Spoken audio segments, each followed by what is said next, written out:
আসসালামু আলাইকুম সম্মানিত ভিউয়ার্স। সুন্দরবনের ভিতরে কিন্তু প্রবেশ করেছি একবারে অন্ধকার জায়গায়, কেওয়া গাছের ঝোপের ভিতর। যে কেওয়া গাছের ঝোপে শুধু কাটা আর কাটা, অন্ধকার আর অন্ধকার, আর মশা আর মশা। তো এমন একটা জায়গায় প্রবেশ করেছি, তার কারণ হয়েছে বন্ধুরা একটাই, এখানে দেখা গেছে ছোট্ট একটা কাঁঠাল বের হয়েছে। এই যে বন্ধুরা, ছোট্ট একটা বন কাঁঠাল, যে কাঁঠালটা মাত্র 3 থেকে 4 দিন হয়েছে বের হয়েছে। তো এই যে কাঁঠালটা দেখতে পাচ্ছেন, আমি আপনাদের একটু দেখাচ্ছি বন্ধুরা। এই যে বন্ধুরা, ছোট্ট একটা কাঁঠাল মাত্র বের হয়েছে। এ ফলটার বয়স হবে 4 থেকে 5 দিন। আমি একটু আপনাদের পরিষ্কার করে দেখাচ্ছি সেই ফলটাকে। এই যে বন্ধুরা, সেই ফলটা একবারে ছোট একটা ফল, যে ফলটা মাত্র বের হয়েছে, একবারে কচি। আর এই সুন্দরবনের ভিতরে, এই গাছের ভিতর বন্ধুরা, রৌদ্র কিন্তু প্রবেশ করতে পারে না। হালকা একটু পরিষ্কার পরিষ্কার দেখাচ্ছে।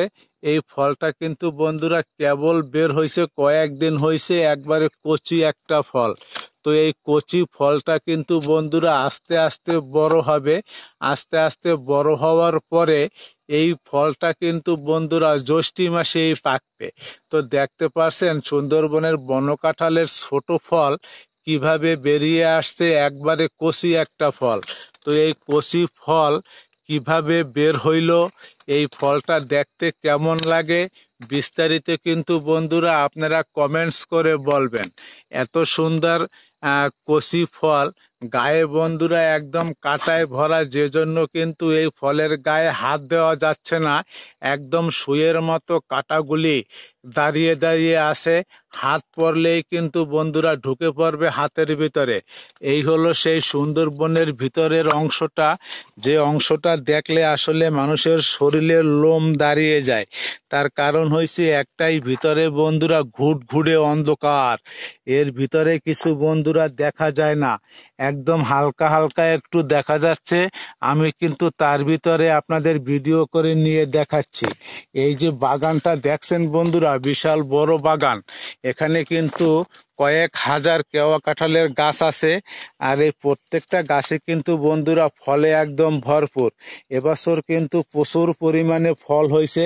তো বিশেষ করে আমি আপনাদের এই ছোট ফলটা দেখানোর জন্য বেশি একটা আগ্রহ প্রকাশ করলাম, যে ছোট ফলগুলি কেমন।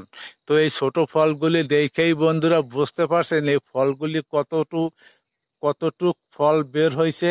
এই যে বন্ধুরা দেখেন ফলের, এই হলো সেই ফলের ডান্ডাটা, আর এই মাথায় হলো বন্ধুরা ফলটা। আমি একটু আপনাদের নাড়াচাড়া দিয়ে দেখাচ্ছি, একটু নাড়াচাড়া না দিলে বন্ধুরা বুঝতে পারবেন না। তো সেজন্যই কিন্তু আমি একটু নাড়াচাড়া দিয়ে আপনাদের ফলটা দেখাচ্ছি, যে ফলটা দেখতে কত সুন্দর লাগে। কেবলমাত্র কচি একটা ফল বেরিয়ে আসছে। আর এই কচি ফলটা জ্যৈষ্ঠ মাসে বড় হওয়ার পরে পাকবে। পাকার পরে কিন্তু বন্ধুরা এই ফলগুলি মানুষে খায়, পশুতে খায়। অনেক ফল গাছ থেকে পাইকা পইরা যায়, পইরা যাবার পরে জোয়ারের পানিতে ভেসে গিয়ে এই ফলগুলি অন্য জায়গায় আবার গাছের বংশ বিস্তার করে, সেখানেও কিন্তু এই গাছগুলি হয়, হইয়া সেখানেও কিন্তু বন্ধুরা ফল হয়। এই গাছে বন্ধুরা গ্রাম অঞ্চলে চাষ করলে কিন্তু হয় না। সুন্দরবনের ভিতরে আল্লাহ তাআলার রহমতে কিন্তু এই গাছগুলি হয়ে থাকে, গাছের কোনো যত্ন লাগে না।